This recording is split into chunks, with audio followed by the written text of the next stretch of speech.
Shalom Akim, Kahala Imla Yahaba Shem Yahshab, Shem Kodash, double honors to great and apostles, Thadi How Thadi Yahshab for the strength and also made this video, and Yahara Tazar, that you also find this thing edifying, which means build up, to build up. To edify means to build up, which in terms of building up, I'm talking about your knowledge here, especially considering the name of the video being Native American History, and in brackets Gad and Reuben. Which again, Gad is referring to the Native American Indians. Reuben is referring to the Seminole Indians, which the Seminole Indians can be seen as a subsect of the Native American Indians. So, because they're quite similar to each other. But one was in a certain region of America, I think the Florida side. But Yaratazaz, make more videos or read a book. This book right here. I'm going to make more videos as well as I get other books based on specifically Reuben, then, which are the Seminole Indians. And I'm going to make more videos. But, it's Gad and Reuben based on what I can extract from this book here, which is called Native American History by Captivating History. So point being is of this part of the history, Yaratazaz could be a short video because, it's based upon certain chapters that I read. If the Spirit told me to do a lesson, then Yaratazaz do a lesson on it. So this one's based upon Esau really learning from Gad, because certain influences of Gad, in terms of the order that they've set up, they actually influence Esau as well in terms of the Constitution. They called it the Articles of Constitution or the Articles of Confederation, but we'll get all into that, man. So Yaratazaz, this will be like this is the part 4, in the little series that I'm doing, the Native American history. So we've got to understand the history of a people because they actually coincide with the curses as well. The curses are the main identifier of one of the identifiers of a people as well. Those who have spiritual eyes will be able to discern different signs too, which also link to the scriptures as well. Those who are carnal-eyed, you only see things physically, you'll be limited by your understanding of certain of these tribes being part of being Israelites. All from the so-called Negroes, all up to the northern tribe, with the Uruguay, Chileans, and so on. But anyways, that's why you gotta pray for her heart Kodash. You gotta pray for the Holy Spirit, so that you're well guided as you read and research within the scriptures. And even when you do general research, the scriptures acts as a lens to filter that research that you do online on the internet, or even with just books like this. Before the internet, you had books like this to research, man. The library was the physical internet, if you want to say that. Anyway, let's get to it. So chapter 8, I'm gonna just jump to the key points here. I'm not gonna read the whole chapter, but just to the key points, and then I'm going to explain these things. So it says in chapter 8, Hiawatha, Degana Wider, and the foundation for democracies today. So remember what I said, man. God has an influence on Esau Edom. So that's the name of the chapter right there. It's page 46. Yeah, page 46 right there. Just in case if you want to get the book anytime soon or whenever. So let me do some reading for you, and I'm going to get to the point. Alright, so I'm going to read it. So it says, though little is known about the native people's history prior to the arrival of the Europeans, there are still, because the reason why it says it there, it says though little is known about the native people's history, is because Esau Edom literally did a cleansing of their artifacts, man. So there's gaps in the Native American history. There's only so much that's known. Especially the only thing that would be able to be transferred, or not only thing, but one of the things is the stories of which the older Gadites told the younger Gadites. So across generations, they would have retained that story. And this also is one of those stories of which they actually mention, man. You got Hiawatha and Degana Wider, which you'll understand both of their roles as I read this. It's like how can I say this? It's similar. You know, I'm gonna say it after. Let me just read right now. Because it's actually scripturally similar to another story within the scriptures. But I'll mention that soon. Just bear with me. So, though little was known about the native people's history prior to the arrival of the Europeans, there are still some stories that had such a great impact on the people of the time that they are still spoken of today. You see, that's how the lessons are learned. You know, stories being told, and then the children retain them, and they tell their children, and then across the generations, it's retained. So that's another way of information transfer, not just via books or tree markings, which is what the natives did, I believe. But it's not just that, but also through stories, man, a major way of history being transferred.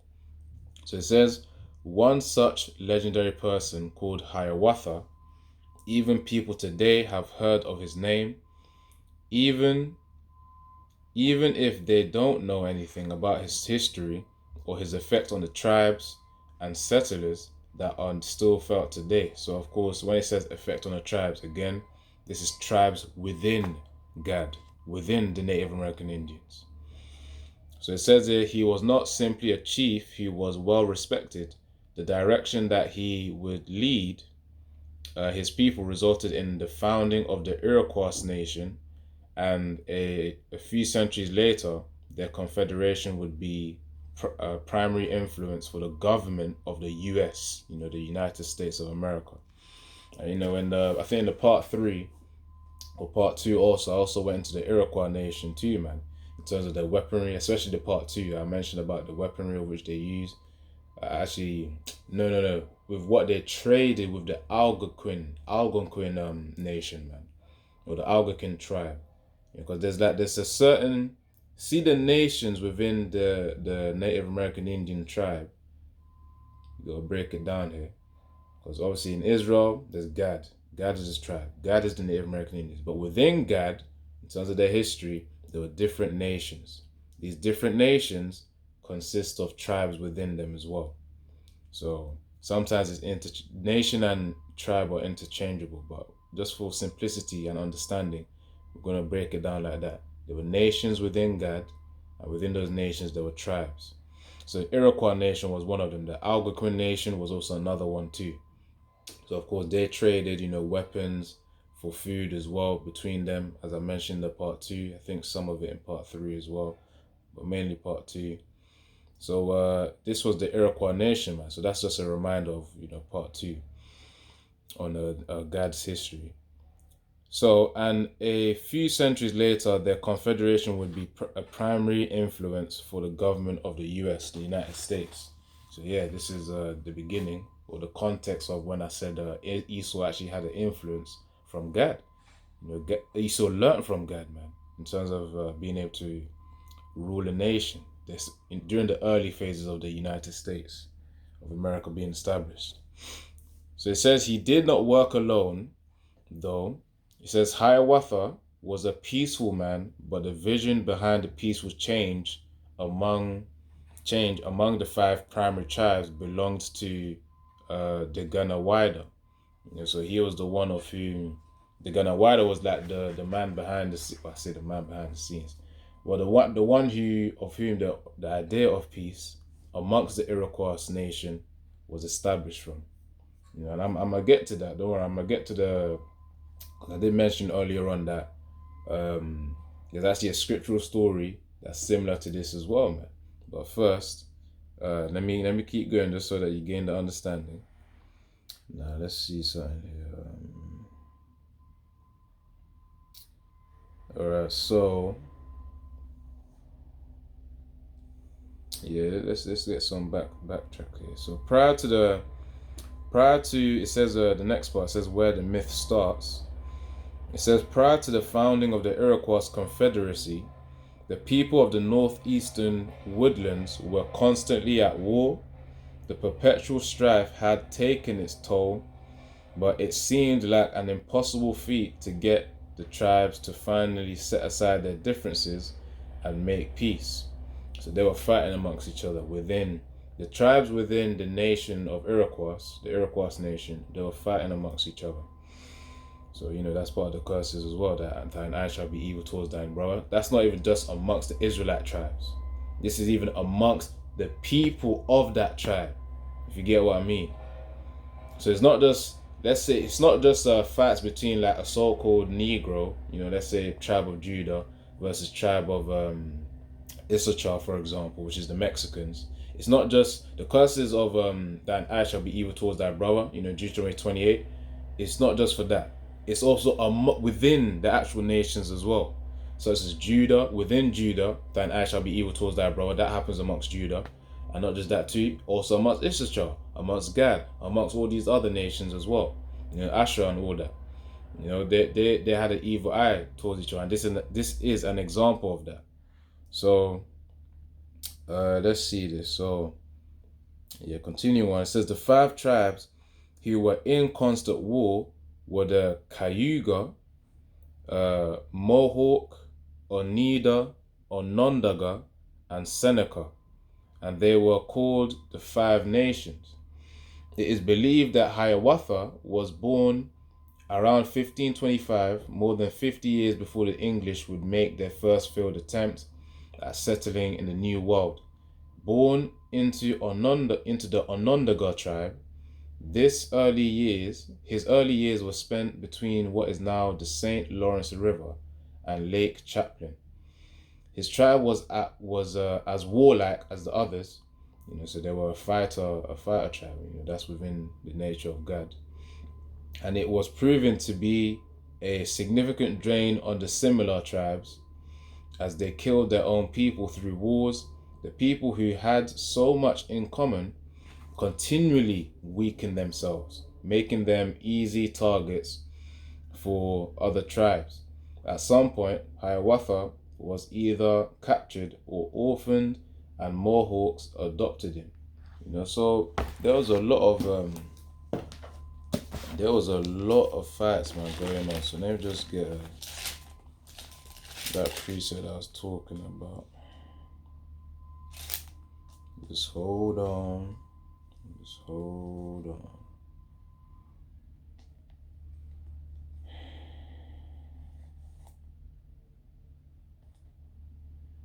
Yeah, man, because amongst the tribes, there was no peace. That's pretty much the point I was trying to make. There was no peace whatsoever. For a time, though. For a time. Let me just get that preset I was going to get. Hold on.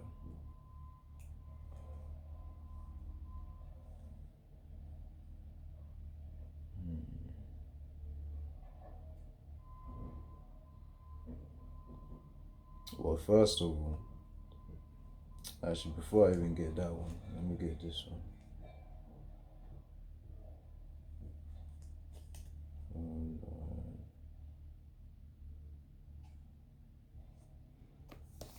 Not to waste time, yeah. Just get the precept here quickly.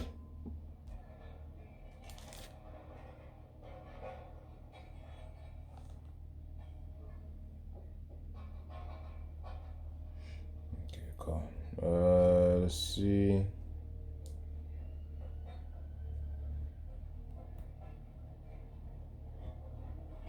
Yeah, so okay. Just bear with me quickly. Just bear with me.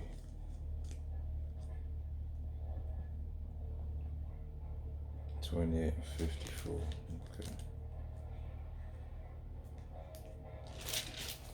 So this is Deuteronomy 28:54.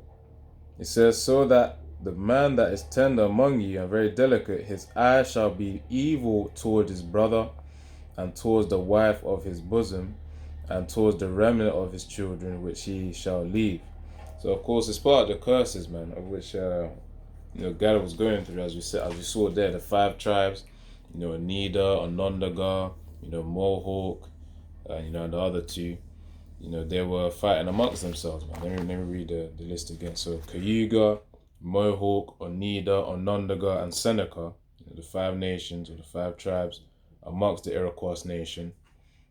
They were fighting amongst themselves, man. And Hiawatha, he was from Onondaga tribe. So continue on. At some point, Hiawatha was either captured or orphaned, and the Mohawks adopted him. Having lived among two different tribes, Hiawatha wanted peace for his people. There was so much common ground that it made no sense for them to be killing each other constantly. So, Most High put the spirit of reason within him. And he realized that, yeah, man, this is some pointless stuff that's going on. They were fighting amongst themselves. Anyways, let's see. Oh, now on to the Ghana Wider.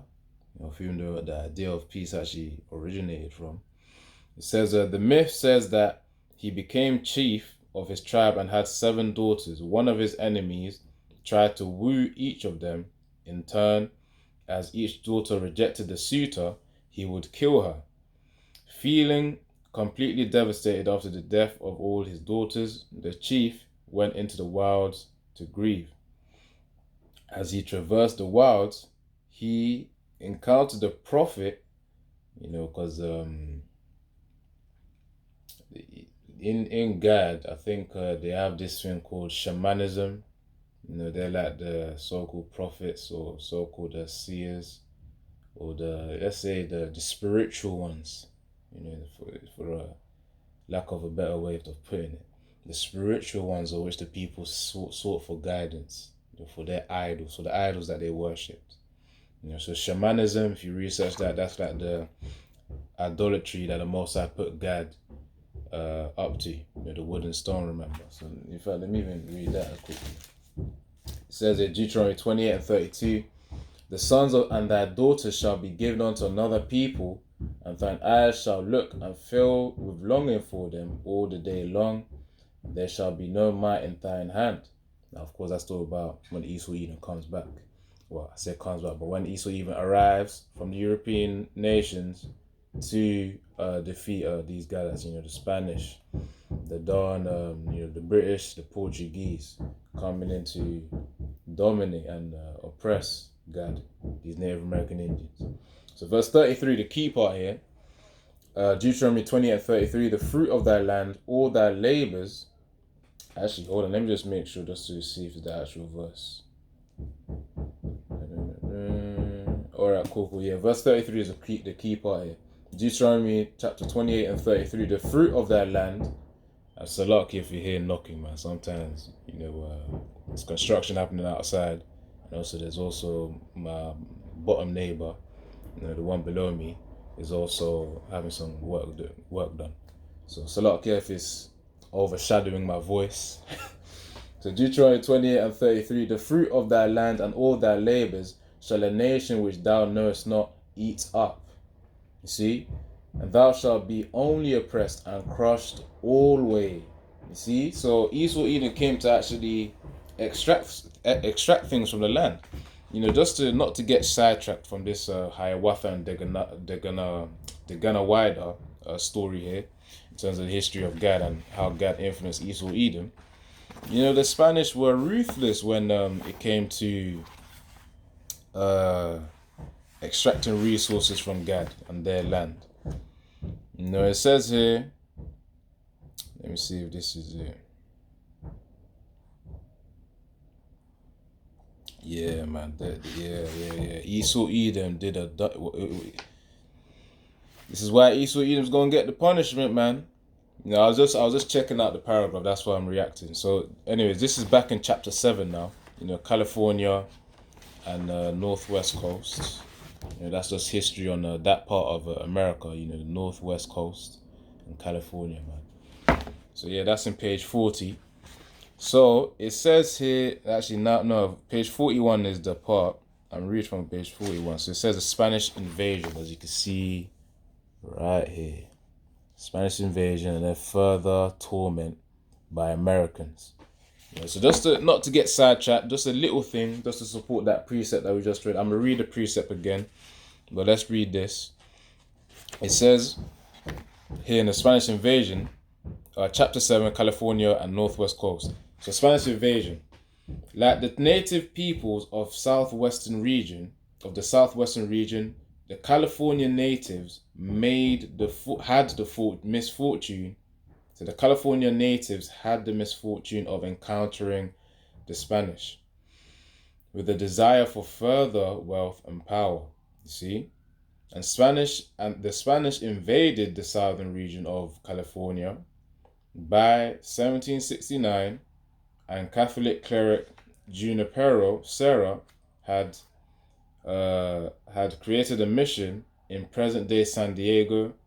In addition to spreading the teachings of Jesus, because that was their own eye. Imagine you got Gad serving idols, and then you have another idol that's going to be imposed upon you. Imagine that. That's like two layers of confusion. That's the depth that the Most High placed us in, man. Depth of confusion and ignorance that the Most High kept us in. So it says, I'll read it again. So by 1769, the Catholic cleric Junipero Serra had created a mission in present-day San Diego. This was the mission. In addition to spreading the teachings of Jesus, so-called Jesus, but it's an idol, the Spaniards often opted to enslave or murder the native peoples rather than convert them when they showed any resistance to the Spanish. By the time the Spanish terror ended, they had exterminated entire cultures, decimating the population of these peaceful people. So of course they knew that they were peaceful, man. God was the one who was really in tune with the land. If anything, really, God was the one of whom was more lenient in terms of accepting, as I said, certain of the tribes or certain of the nations of God were more lenient into accepting Esau, Edom, and these other heathen nations as they invaded, man. Because Reuben, as I mentioned either in part 2 or part 3, Reuben was less tolerant in accepting Esau, Edom. I think history on that would be the War of Independence. But Yaratazar, I'm a specialize on Seminole Indians. I'm a specialize on I'm gonna go more specific on the history in another video as well. But yeah, so the point being is the Spanish were ruthless. It says by the time Spanish terror was ended, they had exterminated entire cultures, decimating the population of these peaceful people. So Spanish were ruthless, man. So let's read on. So further torment by Americans. So these are the Europeans of which wanted to just stay in America now. So they wanted to be actual Americans. So Americans, the original Americans, are of course the Native American Indians. That's why they named that the North Americans, the Native American Indians. But after that, the second layer of Americans was Edomites and these other heathens that came from the European nations to North America, the actual land of North America, to become so-called Americans, which is, again, as I call it, the second layer of Americans, but they're not the original. So let's continue on. Further torment by Americans, the Americans who would steadily arrive over the next 100 years. You see, that's what I said. They came from Europe into the land of America, the Native American and the Native American Indian lands. Anyway, so it says for the next 100 years were hardly much better than the savagery of the Spanish people. The California gold rush whipped greedy and desperate Americans into a frenzy, and some of them quickly murdered and pressed the remaining native population off of the land they have occupied for tens of thousands of years.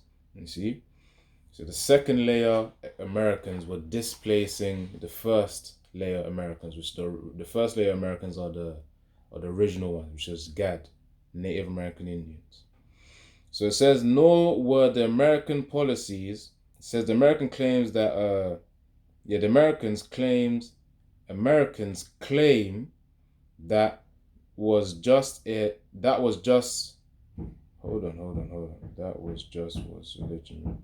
Yeah.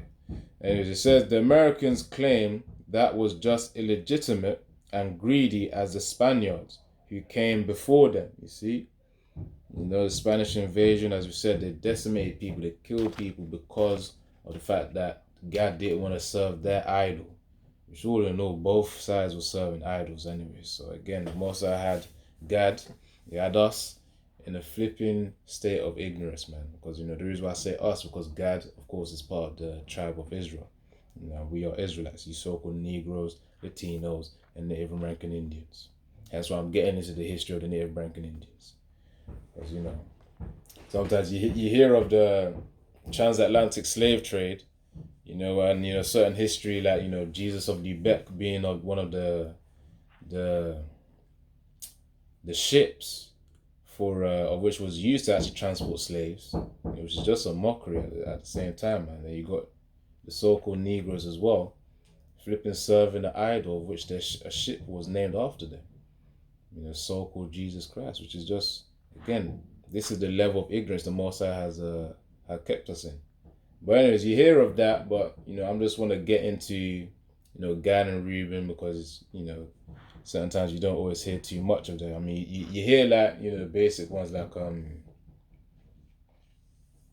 what's it called? I think either John Smith, or maybe I'm probably calling the name wrong, but when they of course gave Gad and Reuben the blankets, yeah, that's part of it. But there was also deeper ravagings, deeper decimations, deeper destructions that were done by the Spanish, the Portuguese, the so-called European British, the Europeans, aka part of another one, British. So British, Spanish, Portuguese. Anyways, let's continue on. So about the gold rush now. It says the Americans claimed that was just illegitimate and greedy as the Spaniards who came before them, nor were the Americans' policies any better than the Spaniards. It says the genocide of native peoples has been well documented in the region because of how horrifyingly popular it was. It was something that men would brag about to others, including the local media. It says men would hunt the natives to their homes, then kill everyone, including children. One such vigilante claimed that he could not bear. So this is an Edomite speaking, I presume. It says one such vigilante, one who was of course going out there and hunting Gad for fun. This is what it says. It says he said could not bear to kill these children with his 56 caliber Spencer rifle, which is a type of gun, a weapon, projectile weapon. So it tore them up so bad. It says it tore them up so bad, so he did it with his 38 caliber Smith and Wesson revolver.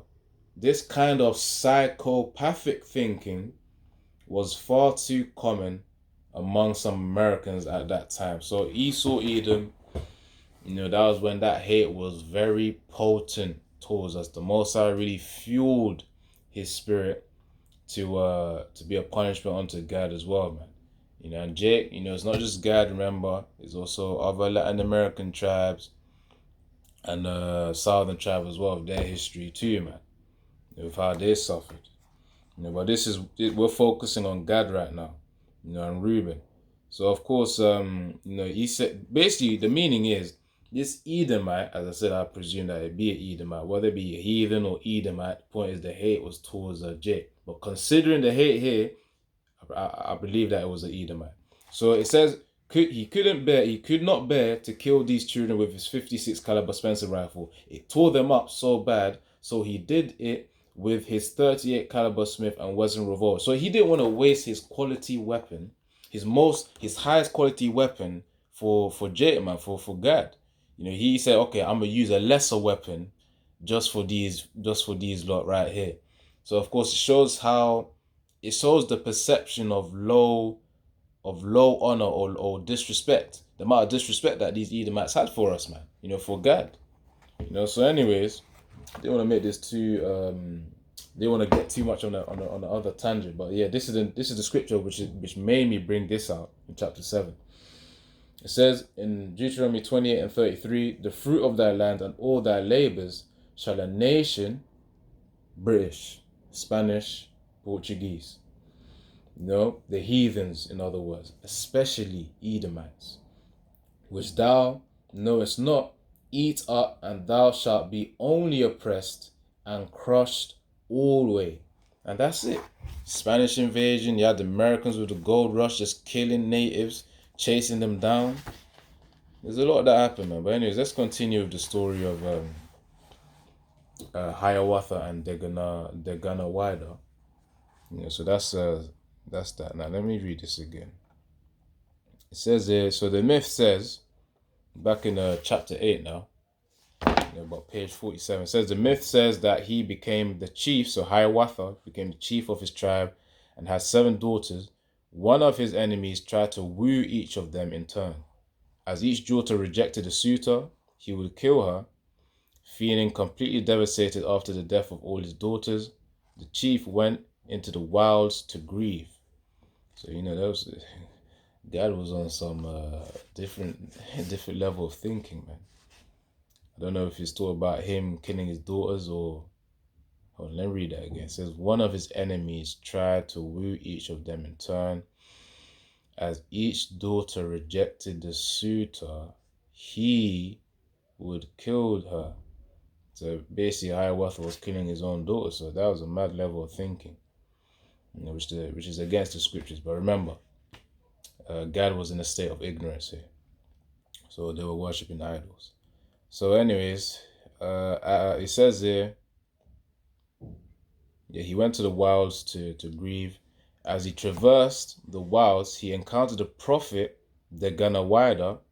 Remember, I mentioned shamanism, which is like the spiritual eyes, the spiritual aspect of God, which is just idolatry again, in ignorance. So the prophet had been unsuccessful in the prophet, the Ganawida. So the prophet had been unsuccessful at trying to sway people to peace because he had a speech impediment. Hiawatha was an eloquent man who was able to sway opinions and ideas, and he currently did not feel he had a purpose, but he found one as a result of his meeting with the Ganawida. You see, so that's when the two men got close, man. Now the reason why I mentioned in the beginning that this is a similar story to another story in the scriptures is because you can liken the Ganawida as Moses supposedly, and also Hiawatha. I'm just saying in comparison, not that they are, not trying to get my words twisted. I'm just saying in similarity. Hiawatha, the Ganawida could be seen as Moses, and also Hiawatha could have been seen as Aaron, since Aaron was more proficient in speech, man, in terms of Hebrew. The reason why I say that is because of this right here. So it's just a similarity, which it just reminds me of the scripture of that which has happened in the past will happen again. Nevertheless, it's just a similarity, man. With certain stories of the scriptures, predominant stories in the scriptures, they can echo, in a micro level, and also in a macro level again as well. So, anyways, just like the way the Great Exodus, which means Exodus just means the Great Departure, happened in Egypt. It's happening again in modern day Egypt, which is America. So that's going to be the Great Exodus, man. But it will be even greater with chariots. But nevertheless, I'm just saying that the story reminded me of Moses and Aaron, man.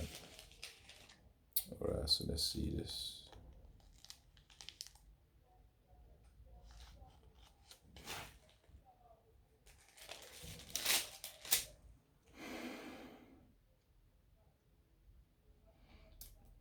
All right, so this is Exodus 4 and verse 10. And Moses said unto the Lord Yahweh, O my Lord, I am not eloquent, neither heretofore, nor since thou hast spoken unto thy servant, but I am slow of speech and of a slow tongue. So that's just talking about him being slow in speaking Hebrew. Because remember, he grew up with Pharaoh, man. So he was more fluent with the Egyptian tongue, but not with the Hebrew tongue. So that's why he needed Aaron, his brother.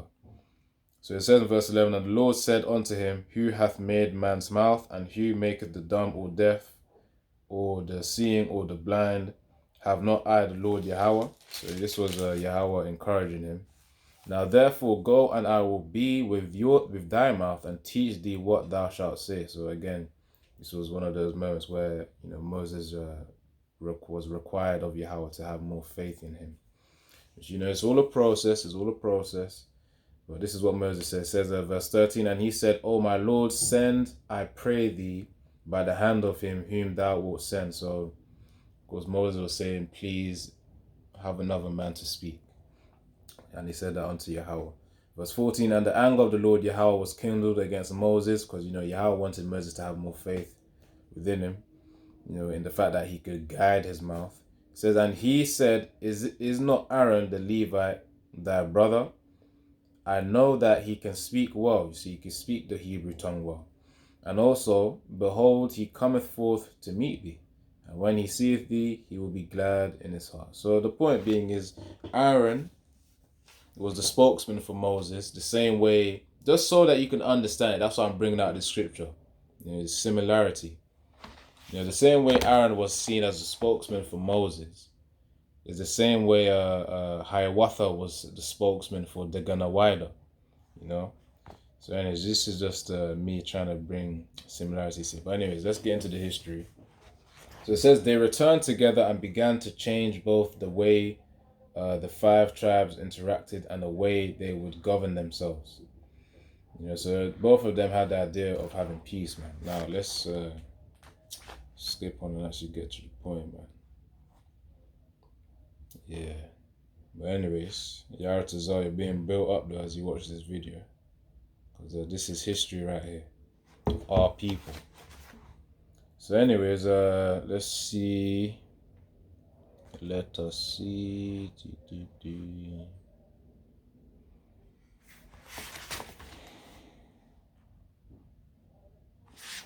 Let's see if I should read that or I shouldn't. So anyways, let me skip on. So it says page 48 now. So the 2 men moved from one tribe to another, promoting the idea of peace and trying to get the chiefs and their people to understand the importance of ending the constant fighting. After traveling to all of the tribes, they were able to get a council together to discuss their idea for the great law of peace. From that council, 5 primary objectives were discussed. So the first, the people wanted to eliminate the perpetual wars between the Iroquois tribes. The second, they wanted to create a lasting peace that would strengthen them, creating a confederation of Iroquois. The people sought to find a way to protect themselves from invasion, regardless of who the invaders were. They desired expansion for their lands. That's the fourth. Then the fifth, the resulting agreement would require representation and agreement in the government that all tribes abide in the nation. And it says here, the result was the founding of the Iroquois nation and an unwritten constitution of Iroquois Confederacy. So this was, the institution of just law and order, to just simplify things.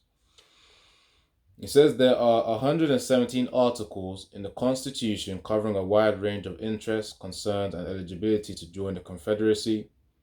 It was fairly comprehensive, and it addressed immigration, the rights that foreign nations would have in their lands, the rules that must be followed for secession, as well as the punishment for treason.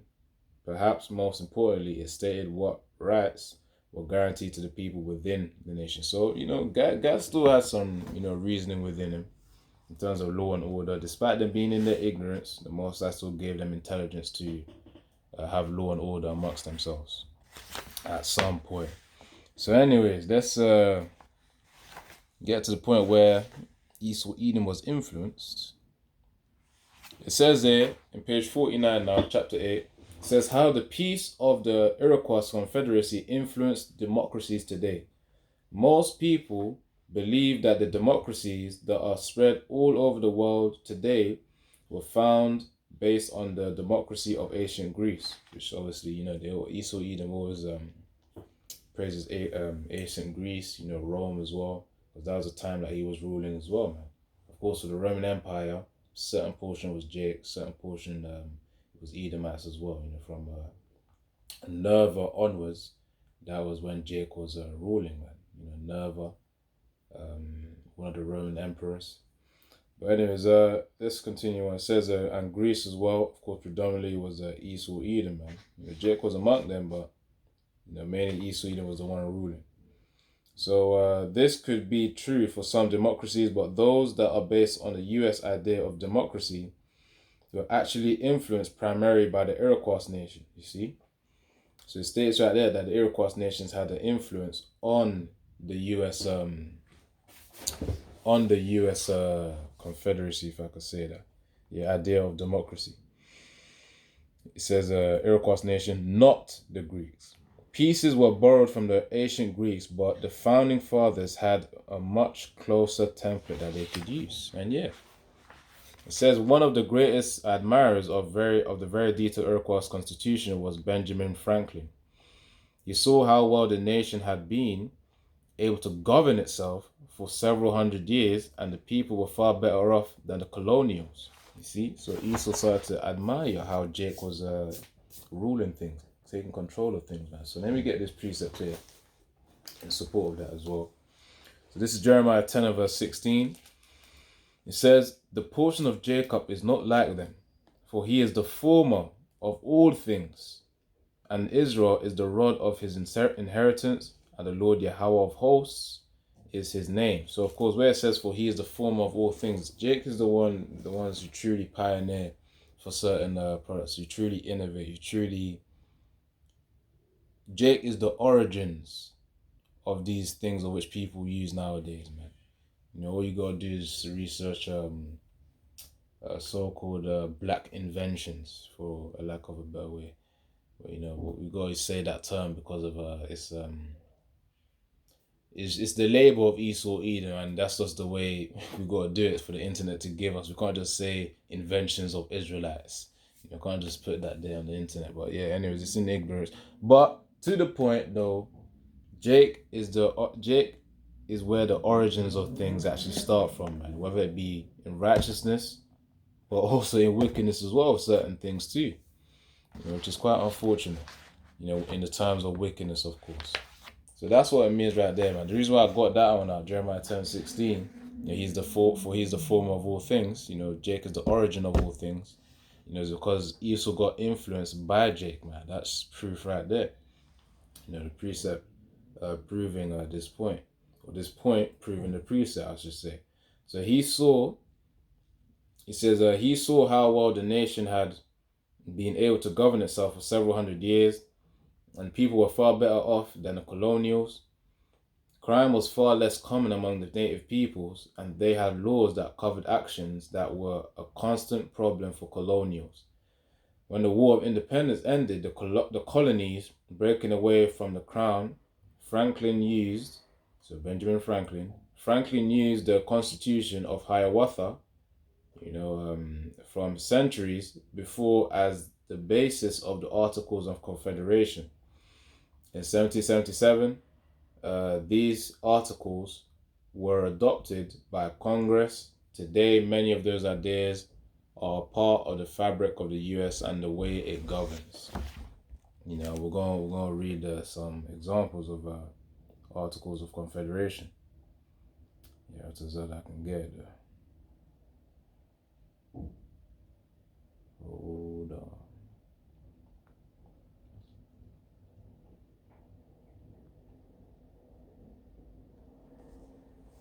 Because, just to recap here, Esau got influenced by these ideas.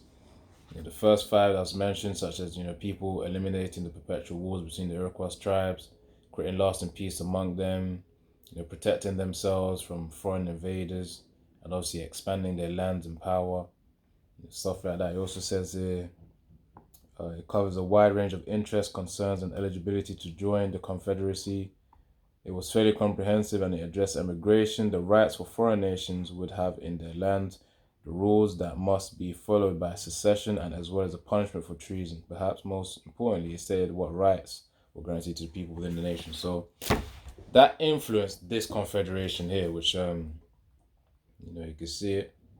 It's in the national art. Let me even see this. It says hold on. Yeah, I think the website is called like nationalarchives.gov, or in America. You can see it, National Archives, and it says the Articles of Confederacy 1777. So this right here, as you can see from the image, was influenced by Gad. That was influenced by Gad. And on the top it says, to all to whom. I think that's what it says there. But anyways, let's continue. It says the Articles of Confederation were adopted by the Continental Congress on November 15th, 1777. This document served as the United States' first constitution. It was enforced from March 1st, 1781, March 1st, 1781 until 1789, when the present-day constitution went into effect. So this was the first version from 1781. And of course, read the root of it, 1777. Anyways, so after the Lee resolution proposed independence for the American colonies, the Second Continental Congress appointed 3 committees on June 11, 1776. One of the committees was tasked with determining what form the Confederation of the Colonies should take. This committee was composed of 1 representative for each colony. The same way it says here, hold on. It says it in the 5th point for the Great Law of Peace, the Constitution of the Iroquois Confederacy. The 5th rule, like I say, or the 5th objective was, it says the resulting agreement would require representation and agreement in a government that all tribes abide in the nation. So of course, really, what that's referring to is that each of the tribes had to have a say in an agreement in the Iroquois nation. The same way Esau implemented here, that all the states have to have an agreement or have to have a representative. Actually, all of the colonies. Let me just read it. It says this committee was composed of 1 representative from each colony. So it's the same idea that Jake had originally from the Iroquois nation. So it says John Dickinson, a delegate from Delaware, was the principal writer. The Dickinson draft of the Articles of Confederation named the Confederation the United States of America. After considerable debate and revision, the Second Continental Congress adopted the Articles of Confederation on November 15th, 1777. It said that the document seen here is the engrossed and corrected version that was adopted November 15th. It consists of 6 sheets of parchment stitched together. The last sheet bears the signature of the delegates from all 13 states. So this sheets of parchment, this image right here is one of those sheets of parchment. If not the beginning of the sheets of parchment. Remember, 1777, November 15th. Cool. So, hold on, let me check that again. Yeah, November 15th, 1777. So it says here, skipping on, it says this first constitution of the United States established a league of friendship for the 13 sovereign and independent states. Each state retained every power which is not by this confederation expressly delegated to the United States. The Articles of Confederation also outlined a Congress with representation not based on population. Each state would have 1 vote in Congress. So that's rooted from J, man. That's only one example where they got it from one of the the Constitution of the Iroquois Confederacy, where again it says in the Iroquois nation, they said the resulting agreement would require representation and agreement in a government that all tribes abide by in the nation. So of course, they have a representation from each tribe to make an agreement. The same way here in the United States, it says pretty much a person from each colony or a person from each state was to be part of that agreement, man. So Esau had an influence. Esau was influenced by Gad, man. So when we say Jacob is the former of all things, that's the 100% truth. So Jeremiah 10:16 again, the portion of Jacob is not like them, for he is the former of all things, and Israel is the rod of his inheritance, and the Lord Yahweh of hosts is his name. So yeah, former of all things, the originals, the pioneers, the innovators of these things. So I think that's really the point. So that's the end of the chapter there. Yeah. So yeah, I'll read this part again. So Benjamin Franklin used the Constitution of Hiawatha from centuries before as the basis of the Articles of Confederation, which I just read, in this article here, when you find this piece of paper, it's on the National Archives, as you can see here, from America. So it says Articles on Confederation. In 1777, these articles were adopted by Congress. Today, many of those ideas are part of the fabric of the U.S. and the way it governs. So, Esau Eden, without Jake, man, you may not even have a foundation. That's the thing. You would have not had a foundation because Jake was the one of whom you had influence over. Benjamin Franklin realized that Jake has some good order, law and order, and he said, okay, we're going to copy the system. And that's what he did. He's going to copy it, and what is Jake influenced Esau into his rulership and had a strong influence on that as well. Yeah, I'm gonna end it off there, Kim. The narratives are that you've been built up in knowledge and you have more understanding of the history on God. Shalom and Yahaba Shim Yashar Brakatha. Kahala Imla Yahaba Shim Yashar Bashir Kakudash. And double on Instagram, some apostles once more. Shalom.